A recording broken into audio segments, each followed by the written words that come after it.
কান্দি কান্দি চিনেমা হলৰ পৰা ওলাই আহিলোঁ। প্ৰথমবাৰৰ বাবে চিনেমা হলত গৈ ইমান কান্দিলোঁ। সঁচাকৈ এক গধুৰ বোজা কঢ়িয়াই লৈ থকা যেন লাগিলে মনত।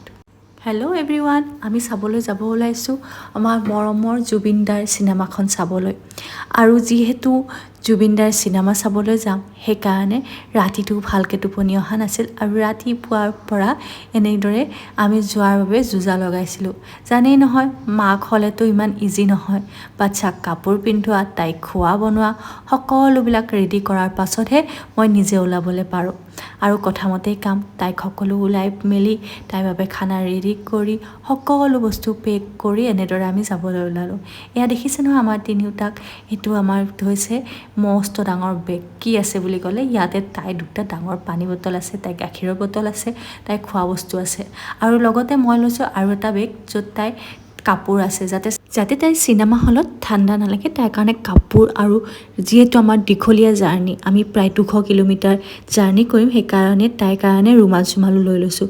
এনেকুৱা চাগে ফাৰ্ষ্ট যিখন চিনেমা চাবৰ কাৰণে 200 কিলোমিটাৰ অতিক্ৰম কৰি কাপোৰ কানি বেডিং বটল লৈ কিনে যাব ওলাইছোঁ।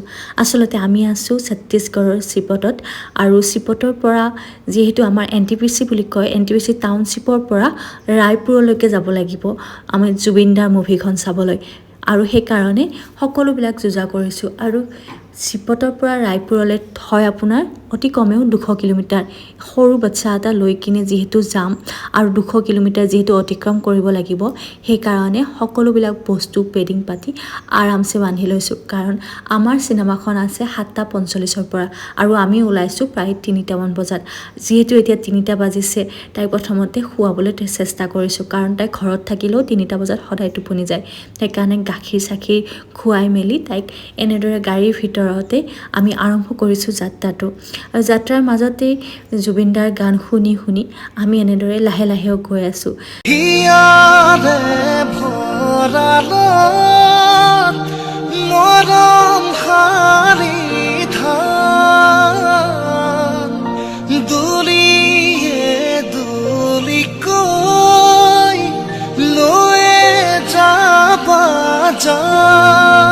যাত্ৰা আমাৰ দীঘলীয়া। বিলাসপুৰতে যদি আমাৰ ট্ৰেফিক লাগে, তেতিয়াহ'লে তাতে লাগি যায় 2-3 ঘণ্টা। এই ট্ৰেফিকৰ মাজেৰে বুকু ফালি ফালি ছত্তীশগড়ৰ বাটেদি আমি ওলাইছোঁ চাবলৈ জুবিন দাৰ ৰৈ ৰৈ বিনালে। অসমীয়াৰ আৱেগ। এতিয়া অভিশপ্ত দিন 19 ছেপ্টেম্বৰ 2025। সেই দিনটোতে গুচি গৈছিল আমাৰ মাজৰ পৰা প্ৰাণৰ শিল্পীগৰাকী। আজি এমাহতকৈও অধিক হ'ল। তথাপিও এই সত্যটো কোনেও মানি ল'ব পৰা নাই, হয়তো কোনেও মানিও ল'ব নোৱাৰে। জুবিন দাৰ গান শুনি শুনি সৰুৰ পৰা ডাঙৰ হ'লোঁ। যৌৱন কালতো জুবিন দাৰ গীতকে আঁকোৱালি ল'লোঁ নিজৰ পথস্বৰূপে। তেওঁ সকলোৰে বাবে মাত মাতিলে অন্যায়ৰ বিৰুদ্ধে, মাত মাতিলে লেতেৰা ৰাজনীতিৰ বিৰুদ্ধে, মাত মাতিলে কাৰ বিৰুদ্ধে। সকলোতে সময়তে কেৱল প্ৰজাৰ লগত থিয় হ'ল আমাৰ মৰমৰ ৰজাগৰাকী। আৰু আজি আমি অসমত নাই। তেখেতক জনাব পৰা নাই শেষ শ্ৰদ্ধাঞ্জলি, চাব পৰা নগ'ল তেখেতৰ শেষ সময়খনতো। আৰু এনে সময়তে তেখেতৰ মুক্তি লাভ কৰা ছবিখনেই হৈ পৰিল আমাৰ একমাত্ৰ আহিলা, য'ত তেখেতক চাম, তেখেতৰ সৈতে অলপ সময় বহিম, অলপ সময় কথা পাতিম, অলপ নিজৰ মনটোকো বুজাম। এনেদৰে আমি এতিয়া NTPCৰ পৰা ৰাওনা হৈছোঁ ৰায়পুৰলৈ। তেতিয়া আবেলি প্ৰায় 4:30মান বাজিছে। দেখিছে নহয়, সুৰুজটো লাহে লাহে ঢলিবলৈ ধৰিছে। আমাৰ গাড়ীৰ স্পীডো লাহে লাহে অলপ বাঢ়িবলৈ ধৰিছে, কাৰণ সময় আমাৰ হাতত মাত্ৰ 3 ঘণ্টা আছে। এই 3 ঘণ্টাৰ ভিতৰত আমি পাব লাগিব ৰায়পুৰ, প্ৰায় অতিক্ৰম কৰিব লাগিব 200 কিলোমিটাৰ। সেইকাৰণে এই যিমান কম সময়তে পাৰোঁ সিমান কম সময়তে উপস্থিত হ'বলৈ চেষ্টা কৰিছোঁ। কিন্তু মাজে মাজে মোৰ মাইনাগৰাকী শাৰী পাইছে। তাইক অলপ গাখীৰ খুৱাইছোঁ, তাইৰ লগত অলপ খেলিছোঁ, তাইৰ লগত অলপ কথা পাতিছোঁ। এনেদৰে বেলিটোও লাহে লাহে নোহোৱা হ'বলৈ ধৰিছিল। আমাৰো চাহ খাব মন গৈছিল।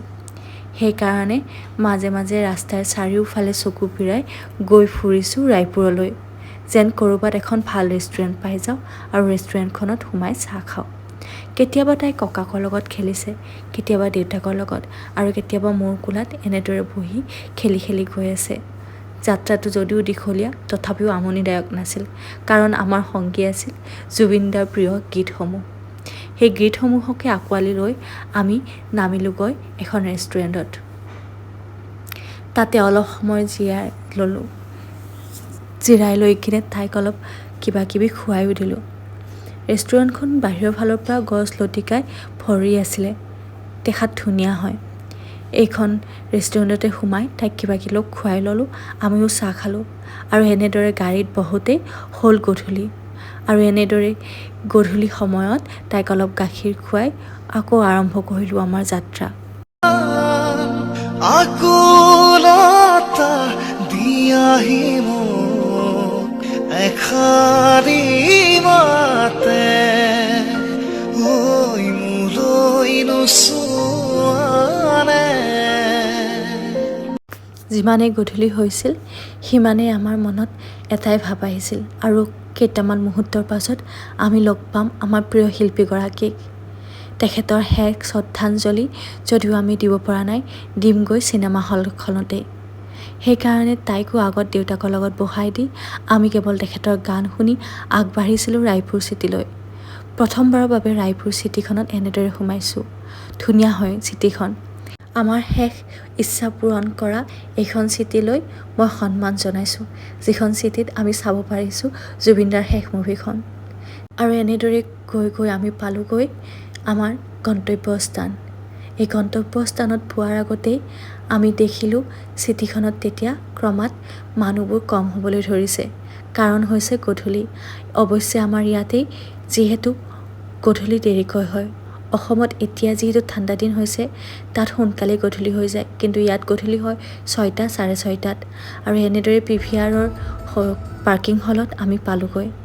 নামি কিনি প্ৰথমতে ইফাল সিফাল কৰিলোঁ, অলপ নিজৰ চুলিকেইডাল ঠিক কৰি PVRলৈ বুলি গতি কৰিলোঁ। মলৰ মাজে মাজে এনেদৰে চাই পালোঁগৈ আমাৰ গন্তব্যস্থান। কিন্তু তাৰ আগতে যিহেতু PVRৰ দৰ্জা খোলা নাছিলে, সেইকাৰণে তলতে আমি অলপ ৰেষ্ট ল'লোঁ। মাইনাকো অলপ ৰেষ্ট কৰি তাইক দেখুৱালোঁ বস্তুবোৰ, কাৰণ তাই কেতিয়াও এনেকৈ অহা নাছিল। কিন্তু এনেকুৱা সময়তে তাই যিহেতু এটি দলো চকুত পৰিলে, সেই দলটো হাতত উঠাই ল'লে। হাতত উঠাই লোৱাৰ পাছত আমিনো পে' নকৰাকৈ কেনেকৈ আহোঁ, সেইকাৰণে তাইক পে' কৰিলোঁ। আৰু এনেদৰে দেখিবলৈ পাইছে নহয়, ছত্তীশগড়ত থকা সকলো অসমীয়া মানুহে ৰৈ আছে জুবিনদাৰ মুভিখনৰ বাবে। আৰু তাইক তাৰ সময়তে মই ঘৰৰ পৰা বনোৱাই নিয়া খোৱা বস্তুটো অলপ খোৱালোঁ। হাতত পুতলাটো লৈ তাই যে কণমানিজনীয়ে একোৱে বুজি পোৱা নাই, কিয় আহিছোঁ কি আহিছোঁ। মনত অলপ ভয় আছে যে তাই যদি চিনেমা হলত কান্দে তেতিয়াহ'লে মইতো ওলাই আহিব লাগিব। কিন্তু কি কৰোঁ, অলপ সাহসখন লৈ কিনে এনেদৰে আমি PVRত বহি পৰিলোঁ।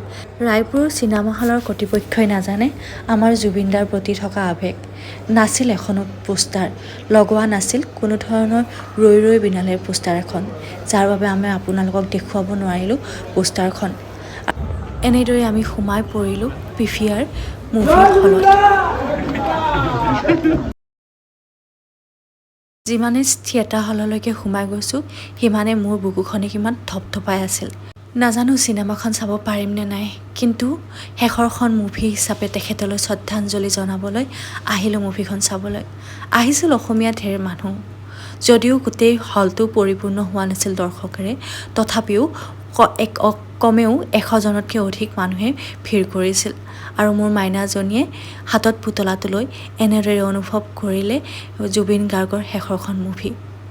প্ৰথম অৱস্থাত মই ভয় খাইছিলোঁ, তাই কান্দেই নেকি, তাই মুভিখন চাব নিদিয়ে নেকি। কিন্তু তাইও একদম বুজি পোৱা ছোৱালীৰ নিচিনাকৈ দেউতাকৰ কোলাত বহি আনন্দ ল'লে মুভিখনৰ। মাজে মাজে গাখীৰ খায়, মাজে মাজে গানবোৰত নাচি দিয়ে, মাজে মাজে ককাকৰ পিনে চায়, কেতিয়াবা মোৰ কোলাত আহে আৰু কেতিয়াবা শুই পৰে। এনেদৰে মুভিখনত কোনো ধৰণৰ অশান্তি নকৰাকৈ তাই মোৰ লগত সহযোগ কৰিলে। ডিভাজনীৰো হয়তো অন্তৰাত্মাই কিবা এটা কৈছিল, আৰু সেইকাৰণে তাই কোনো ধৰণৰ প্ৰব্লেম নকৰাকৈ চাবলৈ দিছিল মুভিখন। খুব ধুনীয়াকৈ আমি দুজনে মুভিখনৰ আনন্দও ল'লোঁ। বহুত ধুনীয়া মুভি এখন উপভোগ কৰিলোঁ। আচলতে মুভি বুলি ক'লে সদায় মনোৰঞ্জনৰ আহিলা হয়, কিন্তু এই চিনেমাখন কেতিয়াও আমাৰ বাবে মনোৰঞ্জনৰ আৱেগ নহয়। ই এক অসমীয়া আৱেগ হিচাপে গঢ় ল'লে। মুভিখন চোৱাৰ পাছত মই যে নিজকে ৰখাব নোৱাৰিলোঁ। চকুৰ পানীৰে মই আৰু মোৰ হাজবেণ্ডৰ একেই অৱস্থা হ'ল। শেষত এটাই কামনা কৰিলোঁ, ঈশ্বৰ পুত্ৰ মৰমৰ জুবিন দাই ন্যায় পাওক।